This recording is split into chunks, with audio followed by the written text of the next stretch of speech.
फरवरी को सरस्वती पूजा है। तो हम सरस्वती माता की पूजा क्यों करते हैं, विद्यार्थी लोग क्यों करते हैं? एक पाणिनि मुनि के व्याकरण पर उन्होंने टीका की है, उनका नाम है वरदराजाचार्य। उन्होंने सरस्वती माता को प्रणाम किया। नत्वा, नत्वा का अर्थ होता है संस्कृत में प्रणाम। मैं पहले है करोमि, हम कर रहा हूं। तो किसी ने पूछा, महाराज आप क्या कर रहे हैं? कहा नत्वा, प्रणाम कर रहा हूं। किनको? सरस्वतीम देवीम, सरस्वती माता को मैं प्रणाम कर रहा हूं। क्यों प्रणाम कर रहे हैं आप? प्रणाम कर रहे हैं तो क्यों प्रणाम कर रहे हैं? हम क्यों प्रणाम करें? हमको कोई लाभ होगा तभी ना।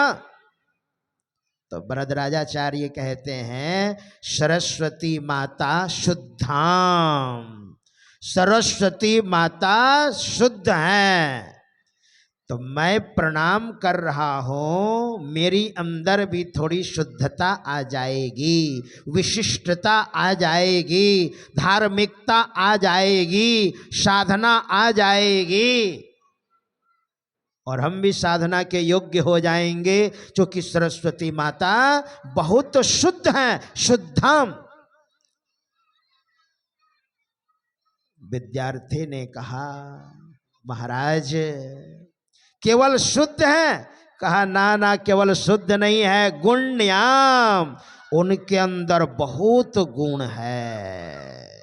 शुद्धम गुण्याम, वह गुण हमारे अंदर आ जाएगा जब मैं प्रणाम करूंगा। तो इसलिए सरस्वती माता को प्रणाम करता हूं, है ना। जैसे बड़े को आप प्रणाम करते हैं तो हमारे शरीर में 3.5 करोड़ रोंगटे हैं, और पैर के जो अंगुष्ठ हैं, है ना, जो जिस प्रकृति के हैं, भजनानंदी है,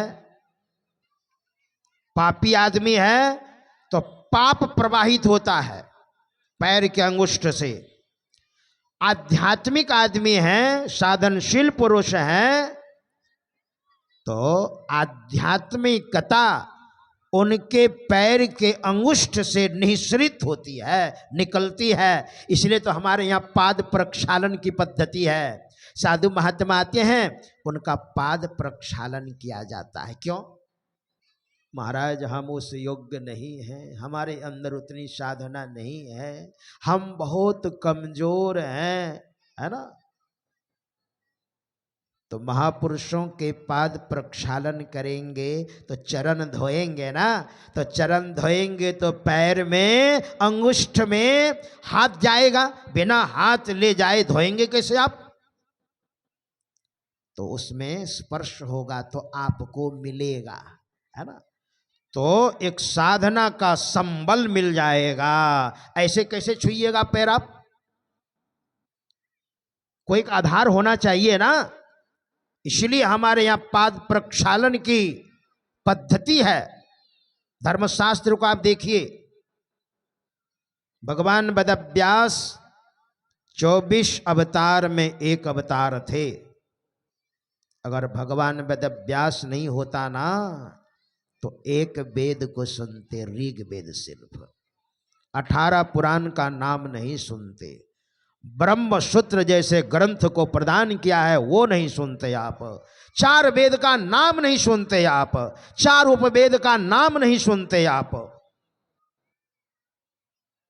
भगवान वेदव्यास ब्राह्म मुहूर्त में उठकर भजन ध्यान से निवृत्त होकर और बैठे थे, और आत्मा कह रही थी, व्यास तुमने कोई महत्वपूर्ण काम एक छोड़ रखा है। वो भीतर आत्मा कह रही थी। तो वही सोच रहे थे, मैंने तो 17 पुराणों को लिखा है, 17 पुराणों की मैंने रचना की है। एक वेद को मैंने 4 भागों में विभाजन कर, यानी एक वेद पहले से तो था ही, 3 वेद और उन्होंने बढ़ाया, टोटल 4 वेद हो गए। और अपने शिष्यों को उन्होंने वेद का ज्ञान दिया। वो अंदर में चल रहा था, तत्रर्ग वेदधर पहला, ऋग वेद को अलग करके पैल ऋषि जो भगवान वेदव्यास के शिष्य थे उसको मैंने पढ़ा दिया। और पैल ऋषि वो अपने शिष्यों को पढ़ाएंगे। तो इस तरह से वेद का प्रचार होगा। तत्रर्ग वेदधर पैलः साम गो जैमिनी कवि ही। और साम वेद को जैमिनी ऋषि को पढ़ाया और कहा बेटा तू अपने शिष्यों को पढ़ाना, वेद का प्रचार होगा। वे संपायन एवं को निष्णात यजुषामुतः, और यजुर्वेद का अध्ययन अपने शिष्य वे संपायन को पढ़ाया और कहा बेटा तुम अपने शिष्य को पढ़ाना। अथर्वांगिरसामासित सुष्मंतुर दारुणो मुनि इतिहास पुराणा नाम में पिता में रोमहर्षण। सूत जी महाराज कह रहे हैं अथर्व वेद को अलग करके सुमंत मुनि को पढ़ाया और हमारे पिताजी ने इतिहास पुराण के बहुत बड़े, हमारे पिताजी ज्ञाता थे, ज्ञानी थे, रोमहर्षण मुनि। तो मतलब भगवान वेदव्यास सोच रहे हैं कि मैंने तो अपने जानते सब कुछ मैंने किया, लेकिन मेरी आत्मा मुझे क्यों धिक्कार रही है। उसी समय देवर्षि नारद, ये भी भगवान के अवतार हैं, देवर्षि नारद आए और जैसे आए ना तो भगवान वेदव्यास ने देवर्षि नारद को बढ़िया से बैठाया ऊंचा आसन में, और ऊंचा आसन में बैठाकर भगवान वेदव्यास ने नारद बाबा के चरण को पखारा है, वहां पर है ना, चरण को पखार रहे हैं विधिवत क्रमबद्धता के साथ, अर्घ्य पाद्य के सहित। तम भी ज्ञाय सहसा प्रत्युत्थाया गतम मुनि पूज्या मास विधिवन नारदम सुर पूजितम। जो देवताओं से पूजित है नारद बाबा, उनका पाद प्रक्षालन किया भगवान वेदव्यास ने। तो देवर्षि नारद ने सोचा इतनी बड़ी विद्वान भगवान के अवतार मैं भी हूं, नारद बाबा कहते हैं, और ये भी भगवान के अवतार हैं, लेकिन ये कितने विनम्र हैं, मेरे चरण को इन्होंने पखारा। क्यों पखारा? इसलिए पखारा कि हमारे शिष्य, शिष्य दर शिष्य, पीढ़ी दर पीढ़ी ये लोग समझेंगे कि चरण पखारने का क्या मतलब होता है ना। भगवान श्री राम के पास सनकादिक जब आए, वहां भी दोनों भगवान के अवतार हैं, भगवान श्री राम भी भगवान के अवतार हैं, सनकादिक भी भगवान के अवतार हैं। और भगवान श्री राम ने सनकादिक को बैठा करके पाद प्रक्षालन किया है। क्यों? इसलिए कि यह पद्धति, यह परिपाटी कभी समाप्त ना हो, है ना। इसीलिए यह व्यवहार चलता रहे। इसलिए गोस्वामी जी महाराज कहते हैं मैं प्रणाम कर रहा हूं, है ना, और वंदना भी कर रहा हूं। बंदो प्रथम मही सूर्य चरणा। अच्छा, ब्राह्मण को प्रणाम कर रहा हूं। आपके अंदर शंका होती होगी, यहां तो पृथ्वी के महीसुर, पृथ्वी के देवता ब्राह्मण को मैं प्रणाम कर रहा हूं, तो ब्राह्मण को यहां क्यों प्रणाम कर रहे हैं? देखिए, दो पुरुष जहां मिलते हैं ना, कौन पुरुष? दोनों महापुरुष हो तब एक दूसरे को ब्राह्मण बोलते हैं। आपको मैं उदाहरण देता हूं। देवर्षि नारद जब सनकादिक के पास जा रहे होते हैं बद्रीनाथ धाम में, श्रीमद् भागवत का प्रसंग है, जो ज्ञान और वैराग बूढ़े हो गए थे, बेटे बूढ़े ज्ञान वैराग और मां जवान भक्ति जवान है, तो उसी दोनों पुरुषों को स्वस्थ करने के लिए नारद बाबा ने पहले अपना प्रयत्न किया।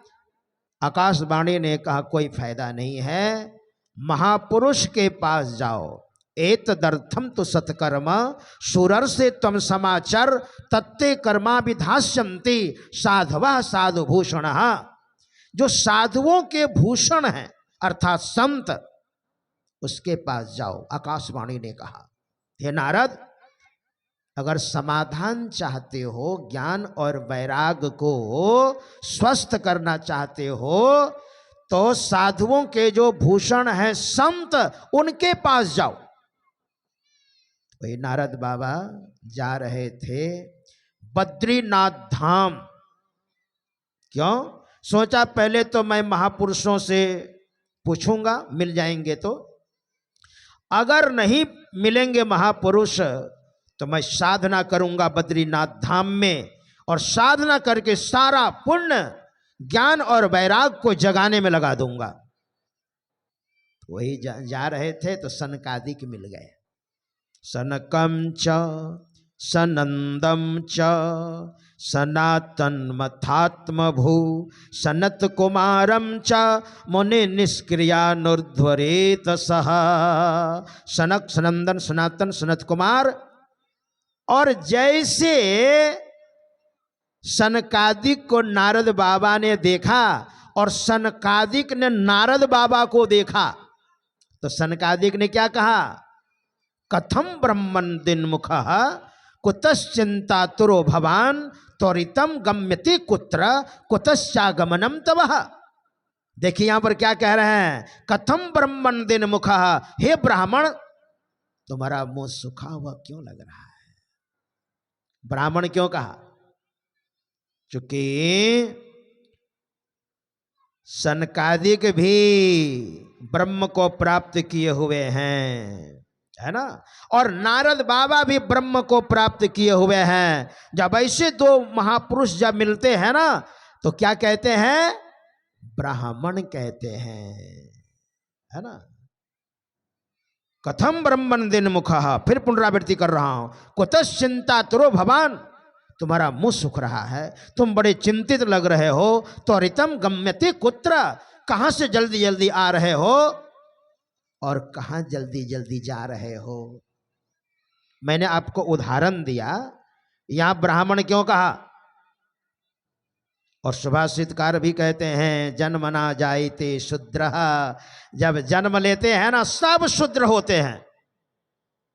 जन्मना जायते शूद्र संस्काराद द्विज उच्यते, जब संस्कार किया जाता है, हमारे यहाँ 16 संस्कार है।